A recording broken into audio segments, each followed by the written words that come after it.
எனக்கு ஒரு டிப்ஸுங்க. நல்லா ஒரு மேனி உடம்பு பூராமே கம்ப்ளீட்டாக பளபளன்னு இருக்கிறதுக்கு, ஃப்ரீயாக இருக்கிறதுக்கு, பாடி டோட்டலாகவே ஃப்ரீயாக இருக்குங்க. ஃப்ரீயாக இருக்கிறதுக்கு ஒரு டிப்ஸுங்க. என்ன டிப்ஸுனாங்க, பூண்டு இருக்குல்லங்க, பூண்டு ஒரு 1/4 கிலோ அளவு எடுத்துக்கணுங்க. 1/4 கிலோ அளவு எடுத்து நீங்கள் அளவு எடுத்துக்கணும். அளவு எடுத்துகிட்டு பணம் பணம் கருப்பட்டி, பணம், வெல்லம் இந்த மாதிரி எல்லாம் எடுத்து அதையும் நல்லா நுணுக்கி ரெண்டையுமே அதை அது நல்லா வறுக்கணுங்க. பூண்டை நல்லா வறுக்கணும். நெய் ஊற்றி வறுத்திங்கன்னா பெட்டர். நெய் ஊற்றி நல்லா வறுக்கணுங்க. பெண்களுக்கு தாங்க அது ரொம்ப சூட் ஆகும். நல்லா வறுக்கணுங்க.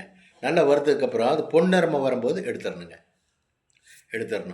வெல்லம் வந்து பனை வெல்லம் தான் போடணுங்க. பனை வெல்லம் போட்டு நல்லா இது பண்ணிவிட்டு 2 பேரிச்சம்பழம் 3 பேரிச்சம்பழம் உள்ளே போட்டுக்கலாங்க. உள்ளே போடும்போது அதை வேக வைக்கிறேங்க. அது பேரிச்சம்பழத்தை தண்ணியில் வேக வைக்கிறேங்க. நல்லா வேக வைக்கணுங்க. நல்லா வேகும்போது அதை அப்படியே நசுக்கி அது கூட சேர்த்திக்கணுங்க. அது கூட சேர்த்து இந்த 3மே இந்த மிக்சியில் போட்டு அடித்து வெளியே எடுக்கும்போது உங்களுக்கு லட்டு மாதிரி வெளியே வரும். உருண்டை பிடிச்சி வெயிலில் காயாமல் நிழல்லையே காஞ்சதுக்கப்புறம் டெய்லி ஒன்று உள்ளே போடுங்க. டெய்லி ஒன்று உள்ளே போட்டு தண்ணி குடிச்சிருங்க. பலன்னு ஆயிடுவீங்க. இந்த ஸ்கின் எல்லாம் பளன்னு இருக்கும். என்னங்க, நரைச்ச முடி வராது. நரைச்ச முடி அதிகமாக வராது. என்னங்க, லேடிஸுக்கு வந்து யூஸ் பண்ணும்போது உங்களுக்கு மேனியெல்லாம் பளன்னு கிளார் அடிக்குங்க. நீங்கள் 10 நாள் சாப்பிட்டு எனக்கு சொல்லுங்கள். என் பேர் ஜெகநாதன். நான் கோவை மாவட்டம் சேர்ந்தவங்க. ஃபோன் நம்பர் சொல்லட்டுங்களா? 9000395189.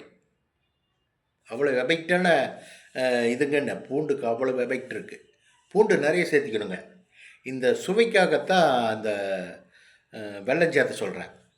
சுவைக்காக சாப்பிட்டு அப்படியே கடிச்சு சாப்பிட்டா உங்களுக்கு ஒரு மாதிரியாக இருக்குன்னு சொல்லிட்டு உருண்டை பண்ணி அப்படியே போட்டு தண்ணி குடிச்சிட்டிங்க. அது வேலை செய்ய எல்லாமே உள்ளுக்குள்ளே பளபளன்னு ஆயிடுவீங்க. வச்சுட்டுங்களா? பாய். ட்ரை பண்ணுங்கள். ஓகே.